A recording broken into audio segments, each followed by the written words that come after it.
Right. Good morning, everyone. Morning. Good morning. Shall we say the blessing and then? Blessed are you, Adonai God, King of the universe.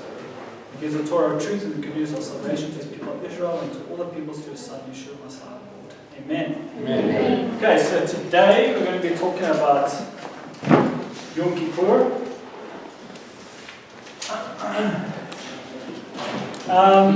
So what I'm going to try to do is I'm going to try to keep to the text and then just highlight a few points which I thought were interesting. We'll see how the Lord leads. So let's start this side.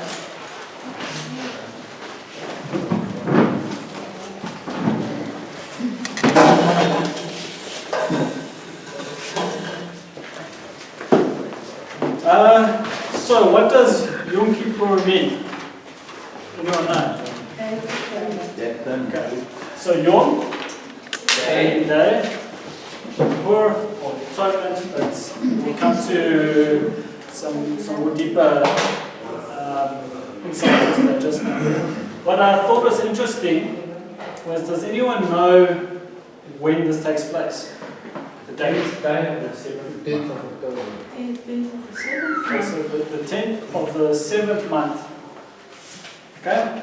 And what's interesting, it's the 6th feast, which takes place on the 10th day, 7th month. Why I found this interesting, maybe I should leave that for a moment. We'll come to it. Okay, let me look at 6. The number 6 talks about man. Look at 10, talks about covenant. And 7th month completion.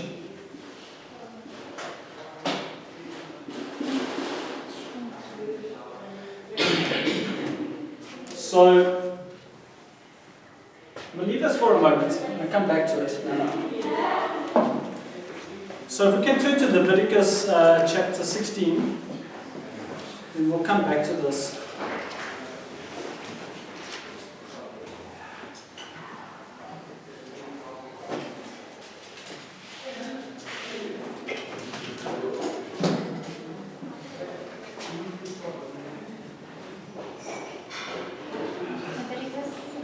Leviticus 16.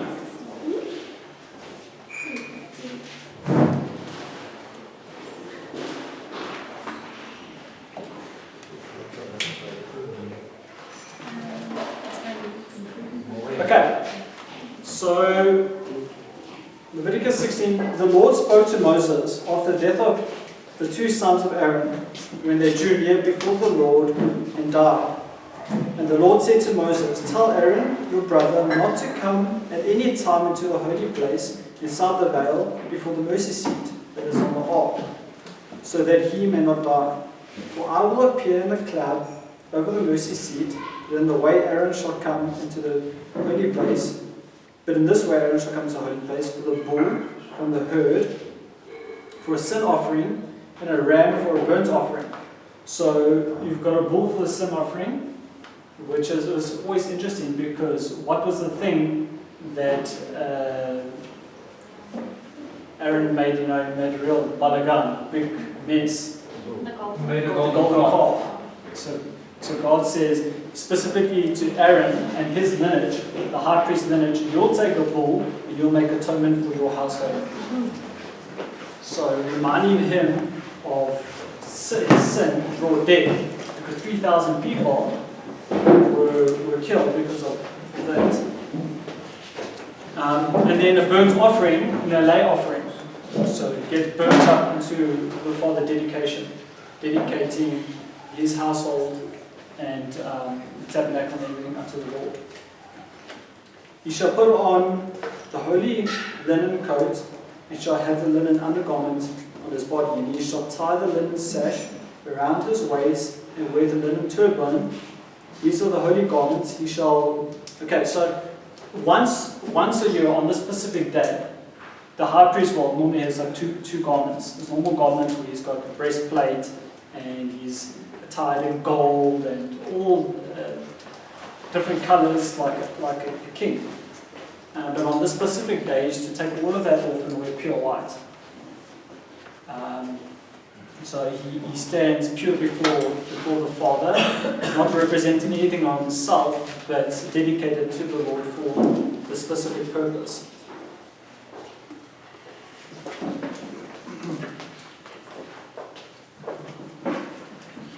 Okay, he shall bathe his body in water and then put them on. And he shall take from the congregation of the people of Israel 2 male goats for sin offering and 1 for a burnt offering. So he baths, like if we look at Sinai before Shavuot, God said to them, go, bath, clean yourself, make sure you are right before me when you come to me. So what does the bathing mean? It's not just about that outward clearing, it's a mitzvah. He is going, basically baptizing, going down, make sure when he comes up that he's internally right before the Lord and externally. So it's always about inspecting the heart, making sure that you're right. Because remember, if he comes into the holy place and he's not right, that's it. He's God is holy. He'll lose his life. So it's literally of all the bells in and around. Yeah. So you'd have to make sure.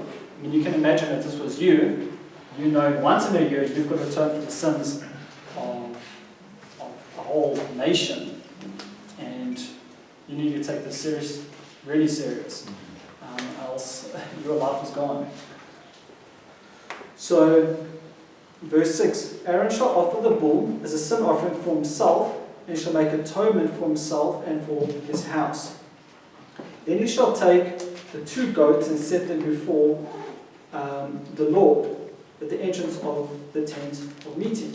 And Aaron shall cast lots over the 2 goats, one for the Lord and the other for Azazel, which is a name basically like referring to the scapegoat, or the goat that to be let free or let go, to go into the wilderness.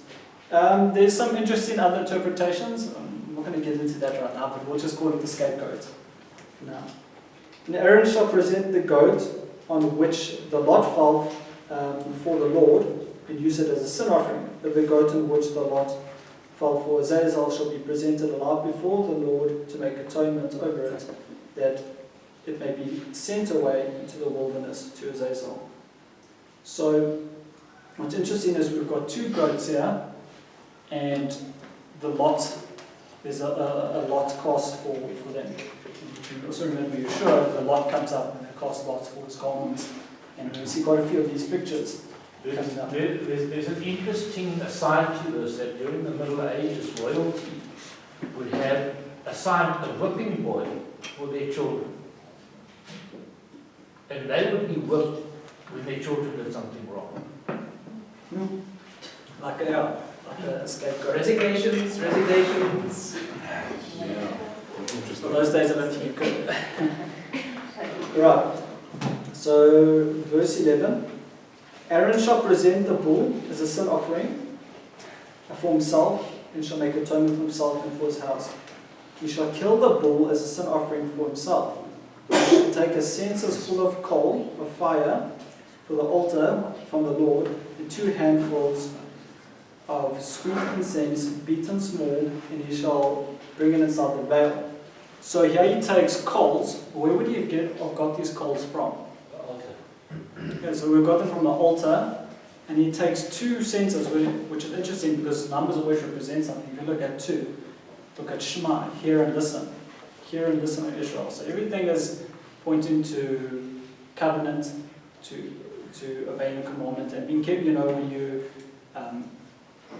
doing this, make sure you're remembering this covenant. 2 also for 2 witnesses.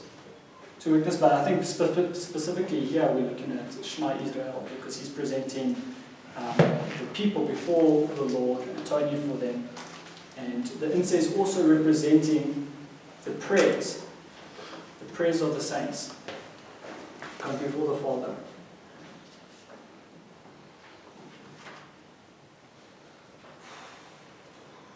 Okay, verse 13. And put the incense on the fire before the Lord, and the coal, that the cloud of incense may cover the mercy seat that is over the testimony, so that he does not die. So the cloud would cover, so when you would go in, basically covering the mercy seat and so on, so that you would be protected. Almost like the prayers that go before the Father. You know, not that, how do you say it? The prayers go before you, preparing the way. You know, Yeshua offers up that, and he says, "These are my children. This is their cries, Father." And he stands. Hasatan stands there day and night accusing, where Messiah stands there lifting us up and saying, "But they are worthy because I paid the price." It's almost like normally before any change happens on earth, it has to happen through prayer in the Spirit first. Well, if we look at the Lord's Prayer, it says, "May it be done in heaven, on earth as in heaven." So God has to obviously allow. He's the one that's in authority, so He gives the go-ahead first before anything can take place. I mean, before Job was tempted, it had to be given. He had to be given the right to tempt Job. Hasatan had to be given the right to do it. So that has to come first. Verse 14. And he shall take some of the blood of the bull and sprinkle it with his finger on the front of the mercy seat, on the east side, and in the front of the mercy seat he shall sprinkle some of the blood with his finger 7 times. So always remember, 7 representing the completion, God's redemptive work at hand.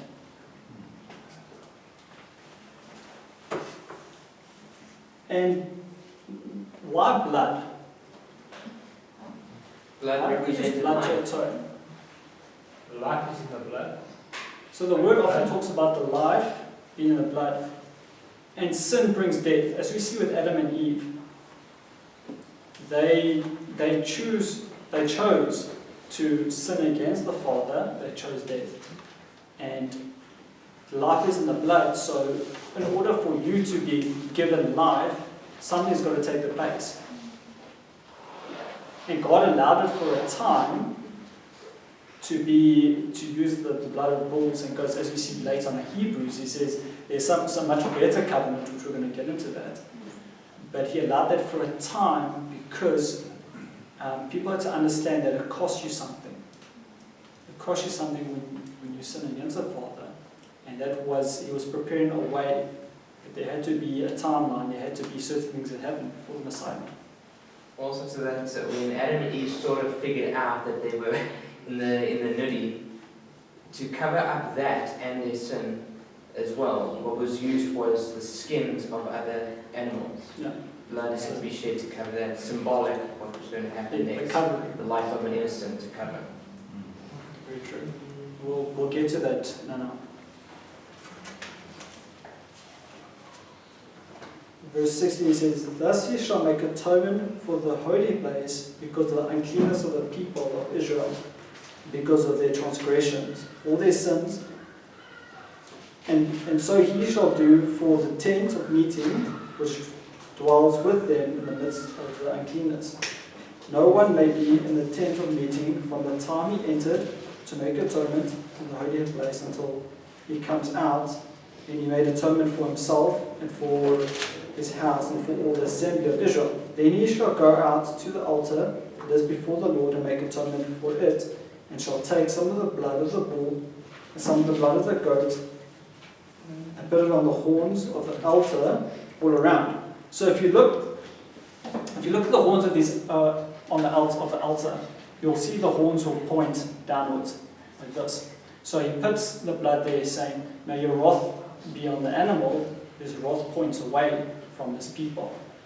and God will place the judgment on that animal. Obviously, it had to give its life, so that we may be free from the bondage of sin. Verse 19, and he shall sprinkle some of the blood on it with his fingers 7 times, and cleanse it and consecrate it from the uncleanness of the people of Israel. And when he has made an end of atoning for the holy place and the tent of meeting and the altar, he shall present the live goat, and Aaron shall lay his hands on the head of the goat and confess over it all the iniquities of the people of Israel and all the transgressions and all their sins. And thou shalt put them on the head of the goat and send it away into the wilderness by the hand of the man who is in readiness. The goat shall bear all the iniquities on itself to a remote area, and he shall let the goat go free in the wilderness. Now what's interesting is actually they'll take the goat and they'll press down on the head, and they will confess the sins of Israel on the goat. Now if we look at Yeshua in the Garden of Gethsemane, which is actually the Garden of Pressing, the actual name is Garden of Pressing, he was pressed 3 times. So Yeshua fills both of these roles, both these, we look at these sacrifices. The one is a sin offering, so its life is taken, and the blood is shed. And the other one, the sins are laid and pressed on, and then sent out to the wilderness. Now if we look at Yeshua, in the Garden of Pressing, he was pressed 3 times.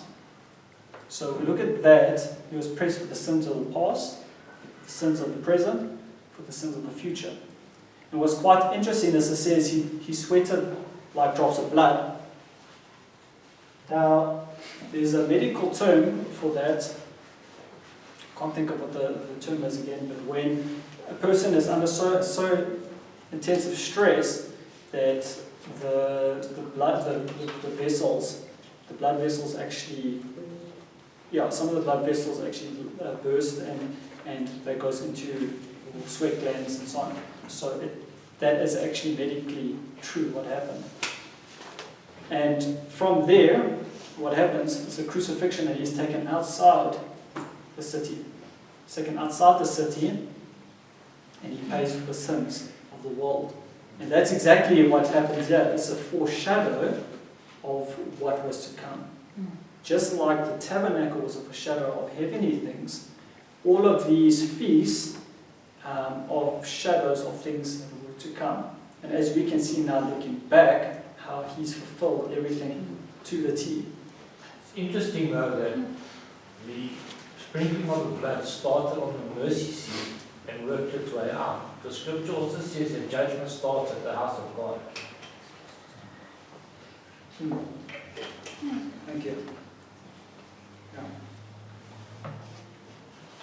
But it's this process of redeeming the people, and how it goes from one point to the next, with the high priest making sure he's right, and then going in and basically being like an advocate before the Father, for the people, a mediator.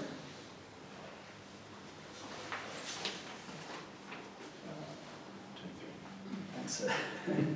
Okay, verse 23.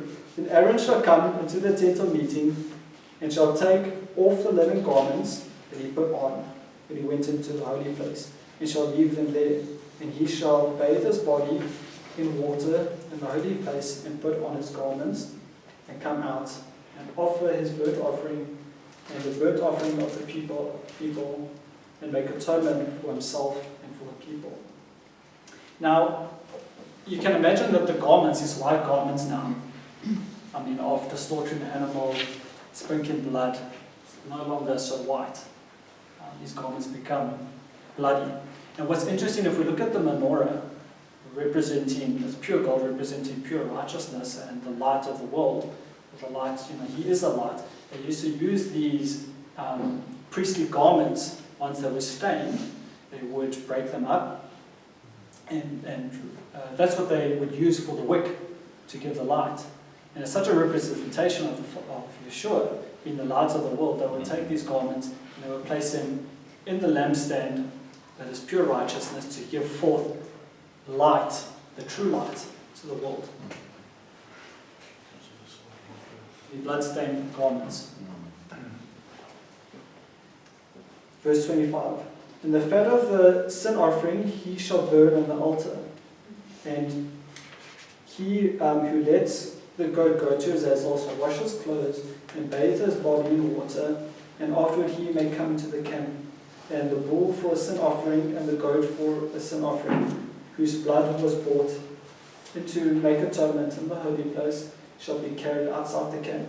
Their skin and their flesh and their dung shall be burned up with fire.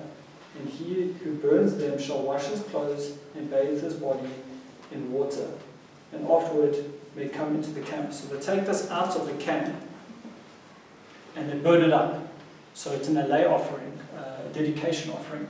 Everything goes up. And as we know with Yeshua, he was on the cross, he gave up. So he gave everything to the Father. And he said it is done. As we see with here, these animals gave their life and everything went up. His cry went up to the Father.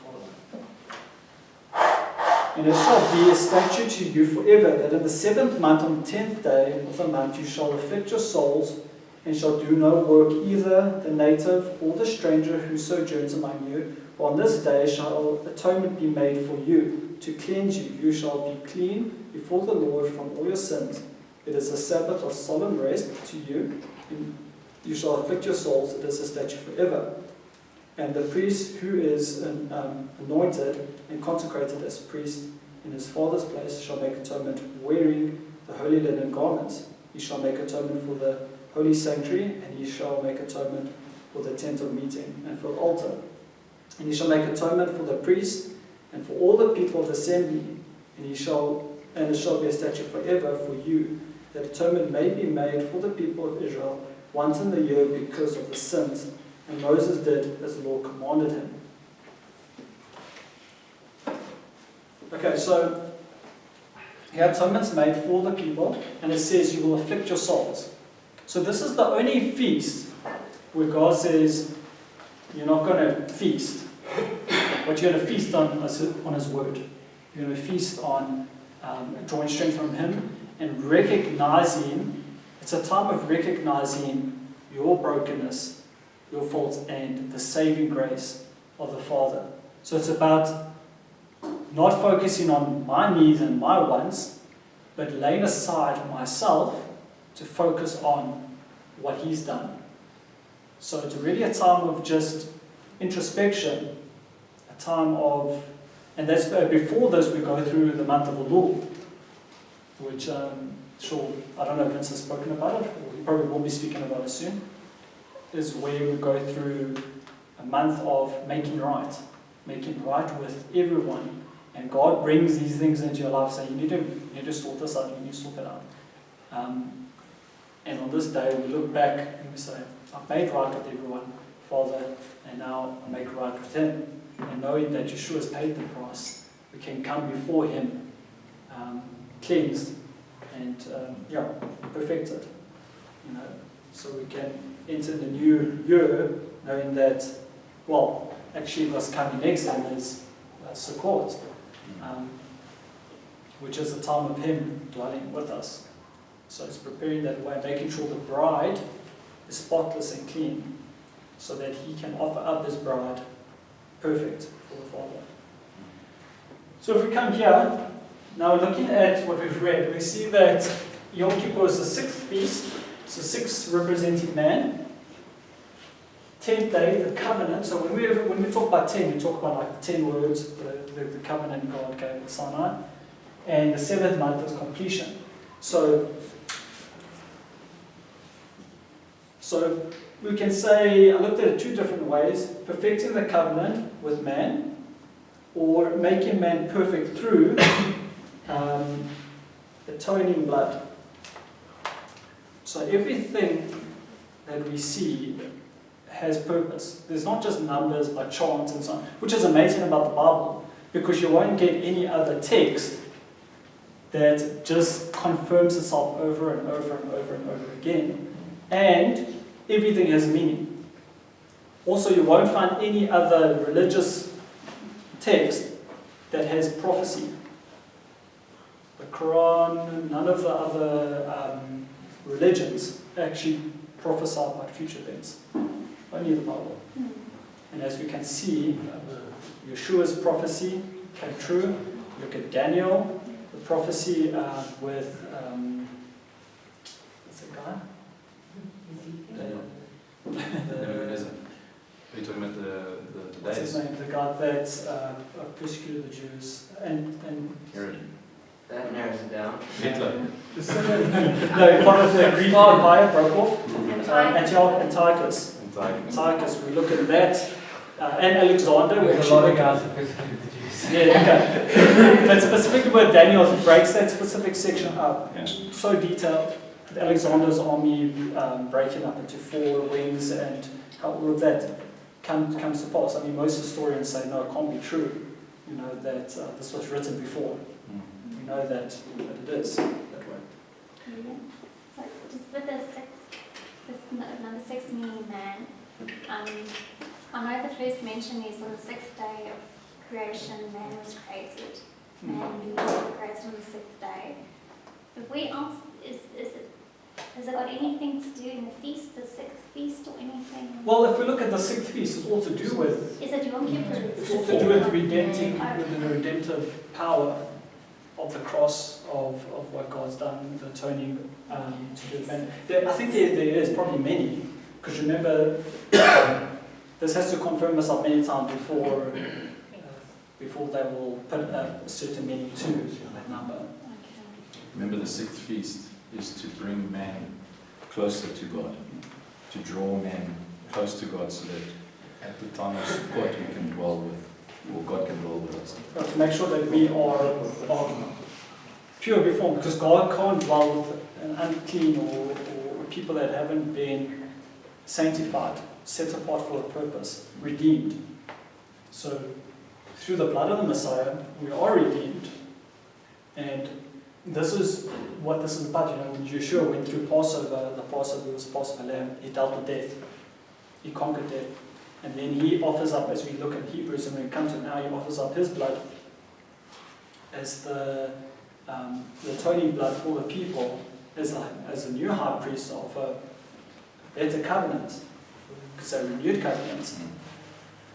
Because there wasn't a problem with the covenant itself. The problem was with man. See, man's heart.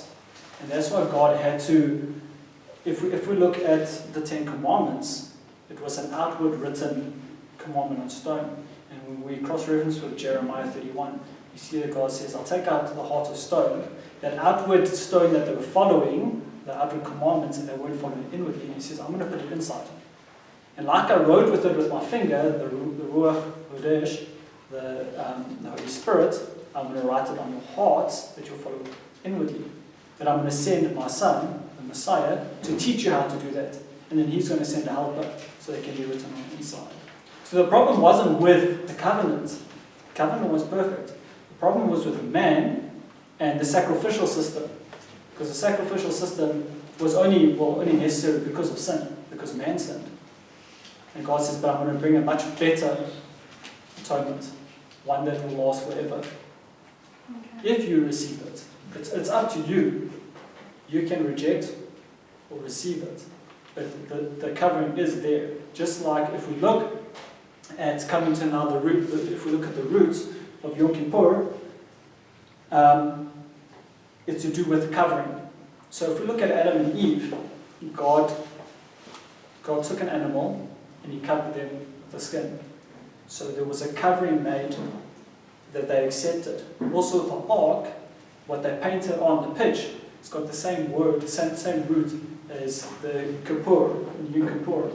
So the same root as, and also kapara, which is offering, and it helps to draw you near. You have the same root. So if we look at the ark, what they painted on was a covering. Now the ark was there for anyone to run into and be saved. But people rejected the saving grace of the ark. because they didn't believe that it was there. It was there for everyone. It was open. That's why I don't, that's also one of the reasons why you can say I don't believe in like predestination, because the ark was open to all. It was a gift that people had the choice. I want to quickly go into the Hebrew. So can I just add something to that? Yes, please. The seventh is completion.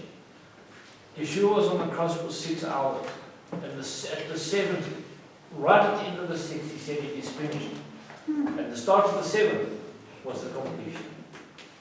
And that's when Shabbat started as well. Almost. It was 3 o'clock in the afternoon. So Yeah, it was exactly. between the evenings. Between the evenings, Thank you. Yo, it's all length. Okay, I'm gonna try do the Hebrew symbols. They're not so simple. Very good. Forgive me so I'm gonna write it what it looks like Yom Kippur. So we've got the Yud. Please, for you scholars, forgive me if I something like this. Oh, that's so hard.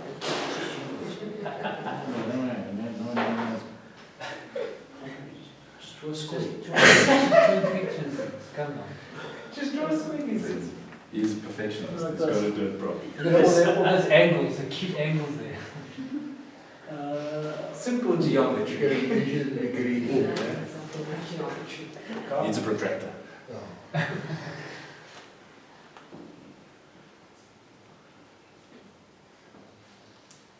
And spelled it wrong. Yeah. Like this. Yom Kippur looks good today. Okay, so I'm going to go through each of these from, obviously from the right to the left, because that's how to read. I'm going to start with the Yud and the meaning. And what I want you guys to do is I want you to take these words that I'm going to write down, what the meaning, and try to come up with a story of what this Yom Kippur means. So the Yud can mean hand, work, deed, worship. And we have Vav,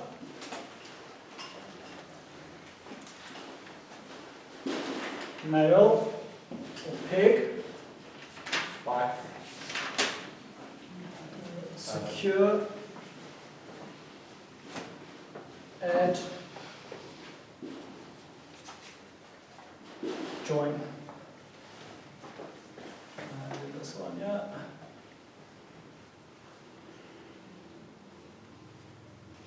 Shemesh.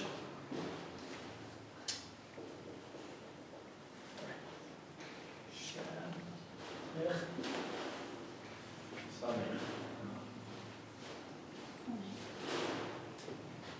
Thorn.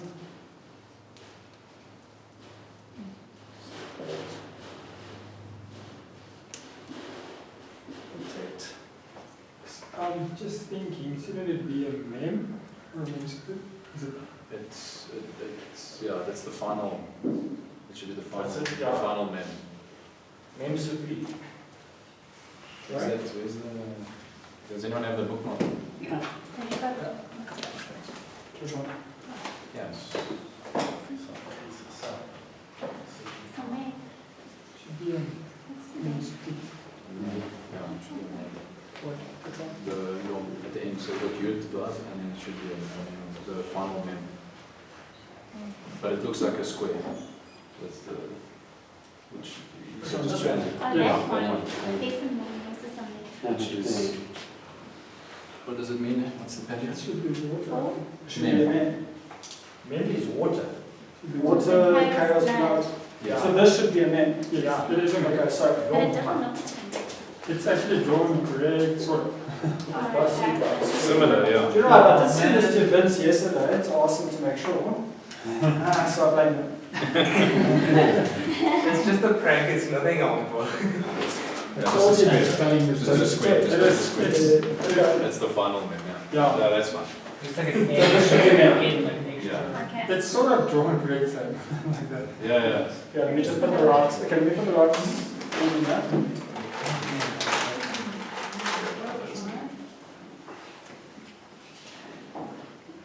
I did it on purpose. I wanted to see if they still Just testing. Let's go with that. That's a nice one, really.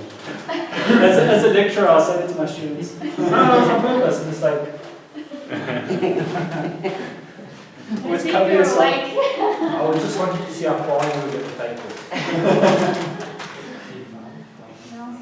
Always not looking. Secure. You got it. Okay, so it is the men.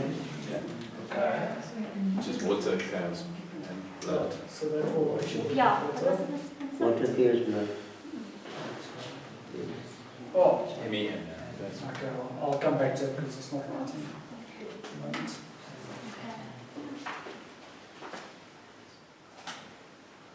I'll come back to that one, it's just a bit wet here. at the So moment. you sent that to us to look at, really? Yeah, that's what I'm difficult when I'm you're on a thinking. plane. Customer support.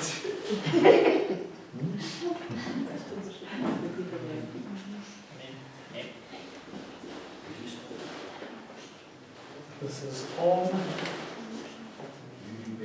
open, open hand. Now, cover.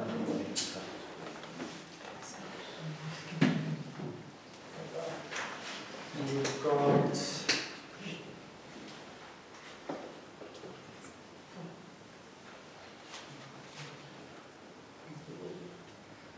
Pay. All faith.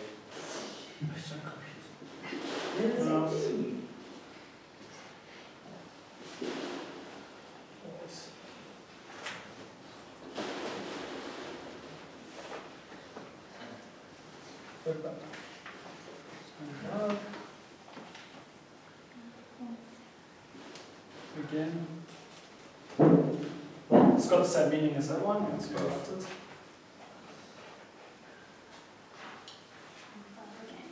Flesh. Can everyone see it? Yeah.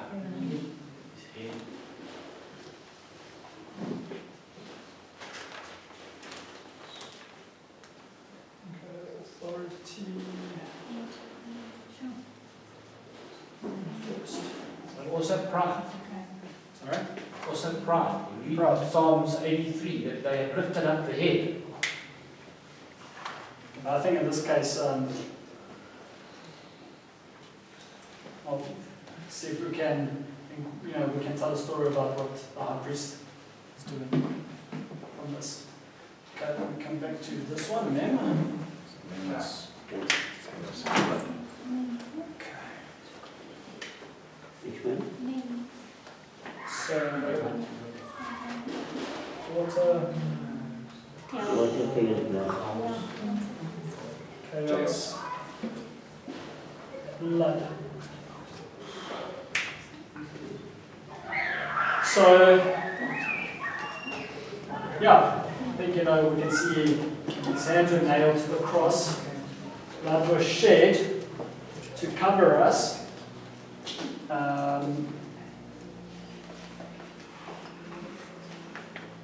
Scatter evil. Well, maybe that we know, so we aren't scattered, but that we brought together through, we joined. So we see that, joined together. So we're not scattered, we're joined, because he is the head, he is the authority, he is the first son, the first begotten, begotten, the Father. Because I can see the scapegoat. That was also a scattering in the sense of taking away. Yeah. So yeah, he was maybe scattered or taken away from the Father, so he can join us back too. So but also here the pay is he went as a lamb to the slaughter, he was silent. Mm. Yeah. He was without voice. So there's always a lot that we can see just in being. Regan, also, the blood was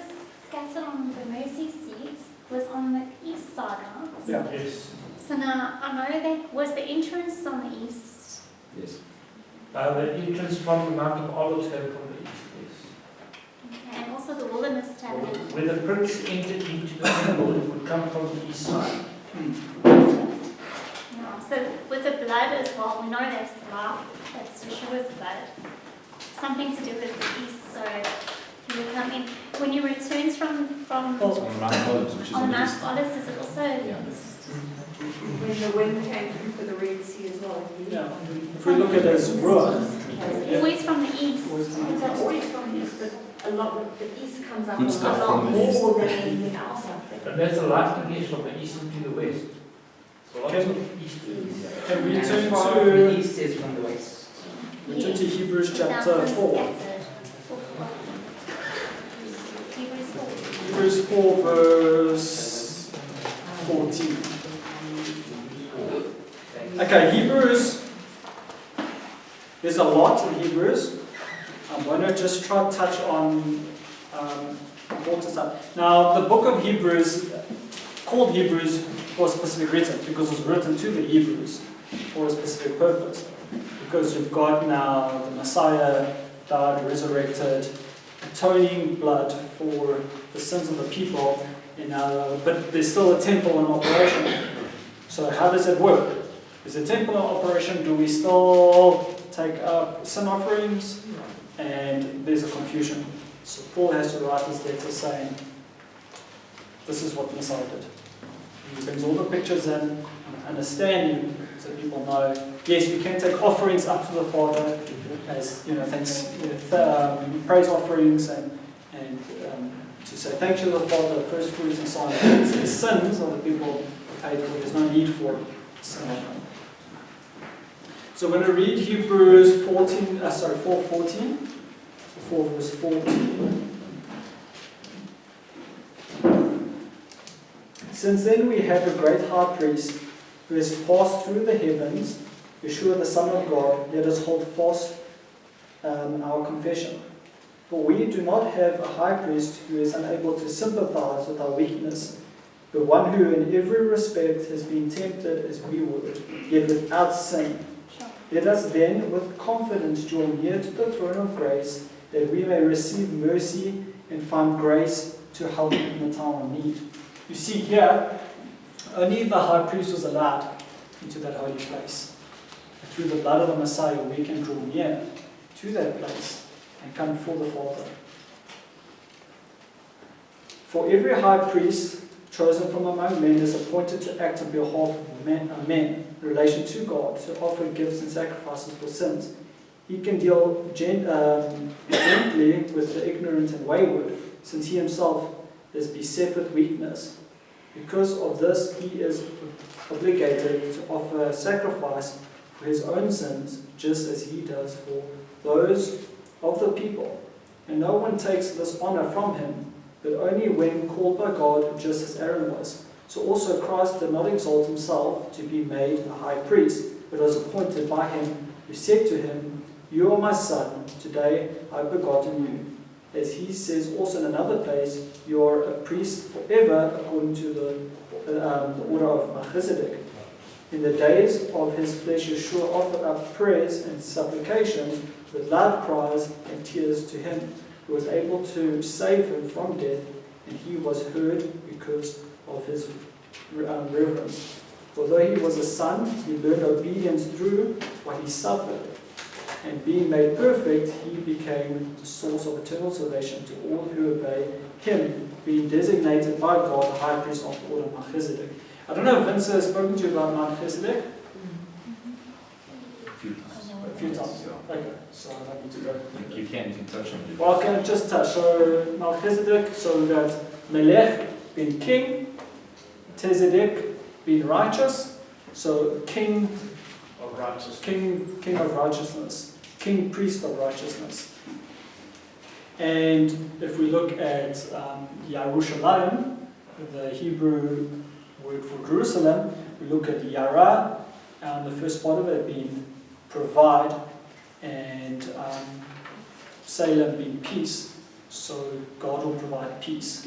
So in Jerusalem, God will provide peace through this king priest of righteousness. Can we just go to chapter 8? I've got a few minutes now. I'll read quick.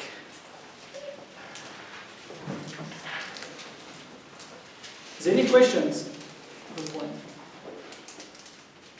No questions. Maybe I should start asking questions. Can I just ask a question quickly? What if I can answer it? I'm confused. At no time does the New Testament override the Torah, ever. But in Hebrews chapter 4, in verse 16, it says, "Let us therefore come boldly to the throne of grace that we may obtain mercy and find grace to help in time of need." Is he basically saying, is he giving the freedom of any day, any hour, whenever we're in need? Well, Absolutely, Yom Kippur must stand as Yom Kippur stands, but he's now saying, if you know you've done something wrong, you don't have to wait until this feast. That's right. Basically, then saying the feast exists, but it's okay, you can do it at any time when it's To laid approach on God, your heart yeah. to do it. To show you a picture. remember, the Yom Kippur is a time of reflection. Okay, Our sins are paid for, yeah, whether we accept it or not. So they've already been paid for. I have to accept that price, that payment, and I can do it at any time.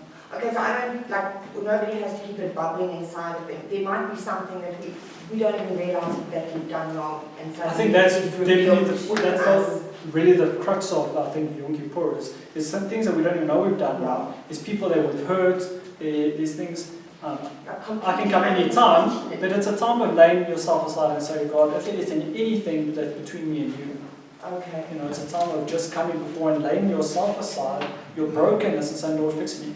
Okay. It's also a time for the nation as a whole to have that introspection and that sort of cleansing and covering as well. I mean, even then in biblical times, they didn't all have to wait until Yom Kippur. They could go take their offering, their sin offering, or their guilt offering, or peace offering, or And whatever it didn't offering. even matter if it was Shabbat or not, they could do it on a... They would go and Day, one then day, draw 2 near days. to God in that Like- sense. Like Yeshua says, if we look at Matthew chapter 5, he says, if you go up, with the offering, but there's something between you and your friend, go sort it out, and then come Yes. Okay. with the offering. It's like the great man at Jerusalem. He had no one that could help him. Yeshua came along and helped him. Picked up a bed and walked. He was healed. What's interesting with Yom Kippur is, like Nick mentioned, for the nation. Even Israel today, the entire country shuts down. Yeah. The ports, the airports, everything. There's nothing that happens on that day. The entire country shuts down fully and observes that. Which I thought was quite amazing. Even the airports and the ports and the... Everything. Imagine you you don't come from China, you've got your ship. So sorry guys, you've got to wait till tomorrow. So chapter 8. Okay. Now the point in what we are saying is this. We have such a high priest, one who is seated at the right hand of the throne of the majesty in heaven, a minister in the holy place, in the true tent that the Lord set up, not man. For every high priest is appointed to offer gifts and sacrifices. Thus it is necessary for this priest also to have something to offer.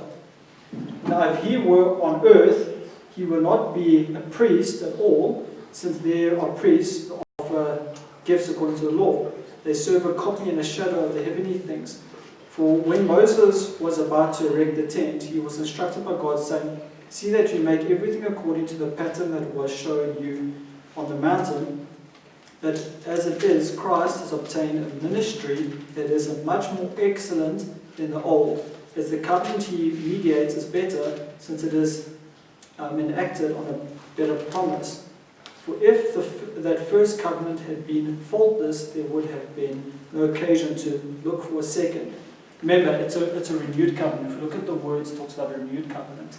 And it wasn't that there was a problem with God's word that he gave, that with people's hearts, that's why the Messiah had to come and take, well, should I say, the part of the sin offering. It wasn't a sin offering that could last forever. And that had to be changed. So the change of the covenant was the fact that that sin offering was replaced by a real, a worthy offering, the Messiah. Verse 7, for if that, okay, we read that.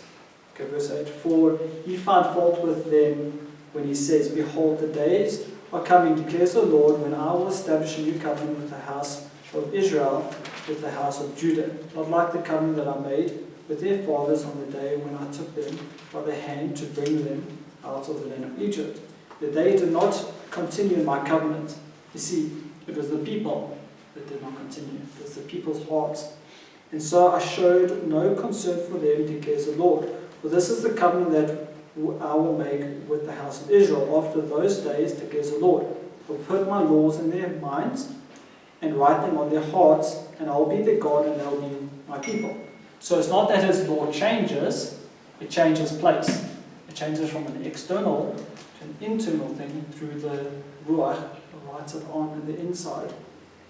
So we can follow it inwardly, not outwardly. They shall not teach each one his neighbor and each one his brother, saying, know the Lord, for they shall all know me, from the least to the greatest. For I will be merciful toward their iniquities, and I will remember their sin no more. Now this hasn't fully come into place, because not everyone knows the Father. I mean, there's people probably next door to us here that need to be taught. Not everyone knows it, so this hasn't fully come into its fullness. And speaking of a new covenant, he makes the first one obsolete, and what is becoming obsolete and growing old is ready to vanish away. So that old way of dealing with sin is gone, and there's a new way through the Messiah that we can enter the throne. I think, okay, we've got 5 minutes. Chapter 9, 11 to 14.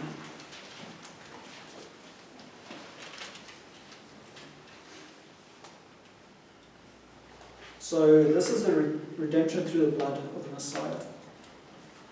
But when Christ appeared as a high priest of the good things that have come, then through the greater and more perfect tent, not made with hands, that is, not of this creation, he entered once for all into the holy place, not by means of the blood of goats and calves, but by means of his own blood, thus securing an eternal redemption. So he enters with his own blood as his Father, I paid the price for my people.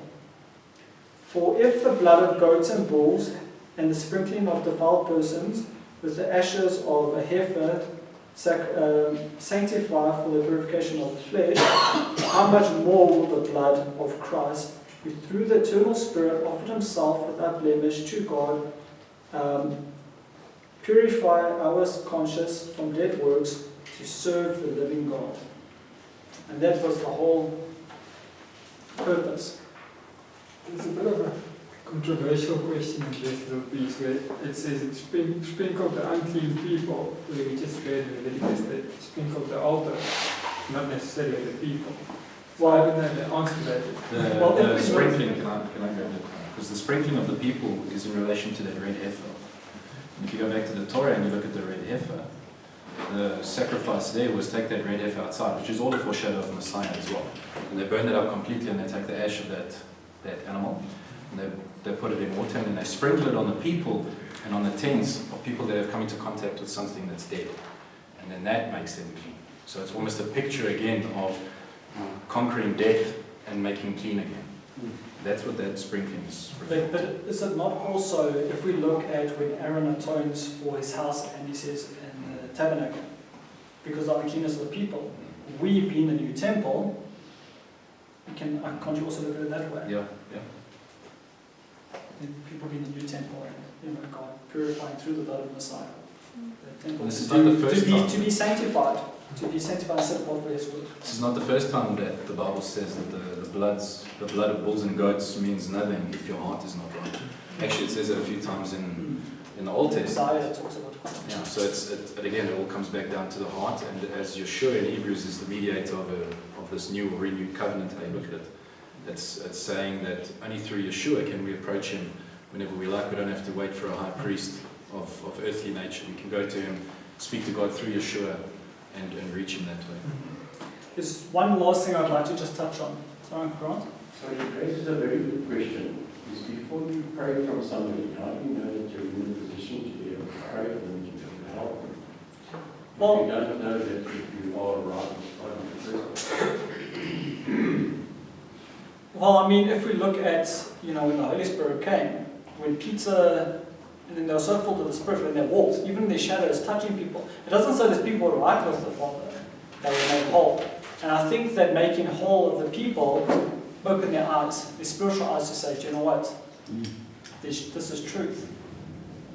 God setting them free from their bondage. You're saying that automatically, if you believe God, then you have the power to pray and fire as an instrument of Him. Yeah, I mean, look at Legion. Legion wasn't clean in any sense. But God healed them, the Messiah healed them, and from that, He recognized the truth and He turned. And when I'm talking about people, you and me, being able to pray over somebody else, by being in a place where you are pure enough in God's eyes to be able to pray for somebody. It's a supplication thing. So, the Bible also says that if you don't respect your wife as a fellow heir to life, that your prayers become blocked. So there's a lot you have to take into account. But for me, I'm going to pray to Abba, and I'm going to ask for His will to be done. And I think either way, His will is going to be done either way. And it's for us to approach Him, to kneel down before Him, which shows our heart anyway. If we are humble enough to approach Him and pray for Him, then we should be able to lift others up through that prayer. There's something we just read in Hebrews that's sticking out here. Because it says here in verse 14, was it 13 or 14? Okay, let's read from 13. Hebrews 9 verse 13, it says, for sprinkling ceremonially unclean persons with the blood of goats and bulls and the ashes of the heifer restores their outward purity. Then, how much more the blood of Messiah, who through the eternal Spirit offered Himself to God as a sacrifice without blemish, who will purify our conscience from works that lead to death, so that we can serve the living God. That we are at such a good position because they were just doing an outward purity ritual as a shadow waiting for things to come that would be in, so it was not yet in its that's that whole fullness. Jeremiah 31 new covenant. Because something from an outward they were following doesn't necessarily mean that their hearts are right. Now That's why Yeshua actually comes. That's now helping the outward. So they were doing the outward because like our sicknesses and stuff, our sins, it's an outward thing for something that is happening inwardly. But now with the new covenant or a new covenant, it's been written on the inside. So it automatically flows out to the outward. That's why Yeshua in Matthew chapter 5 as they deal with this very heart issue. Yeah. It's not just about the act of something, but what is happening on the inside, what's happening in the heart. Do I have hate? Do I have lust? Do I have all these things that are unclean? And He's making, because the whole thing was I can think it and whatever, but as long as I don't do it, it's fine. It's not, because that leads to problems. And we to be pure in and out. Yeah. Was that something, that Tanya was telling at the previous feast, that she said she can just see a pattern happening, that all the feasts is getting us to repent and to get us to be a state of cleanliness. Because I know that theme in the Bible, even with things in the tabernacle, it was unclean, clean, then holy, anointed, set aside for God's purpose. But also, so going through that process, being cleansed. Remember, He's preparing you to be a bride. Yeah. The Messiah is coming. And for service. He's coming, Sukkot. Look at Sukkot. He's coming to dwell with His people. He's coming to fetch His bride. So it's about getting you ready. But it's also a cycle. It's a cycle to keep you focused on Him. It's a cycle to keep you reminded and in fellowship with the Father, because you know you've got this feast coming up, and then you're always preparing yourself. It's the way God uses to prepare us. I'm not going to be able to get to this last chapter I want to read quickly. It's about the fasting for Yom Kippur and really, you know, how our hearts and attitude should be. If you guys can read Isaiah 58, it's quite something to read. So if you can go through that, and that's, you know, really the reason why we do this. Any last questions? Thoughts? Right, so pray.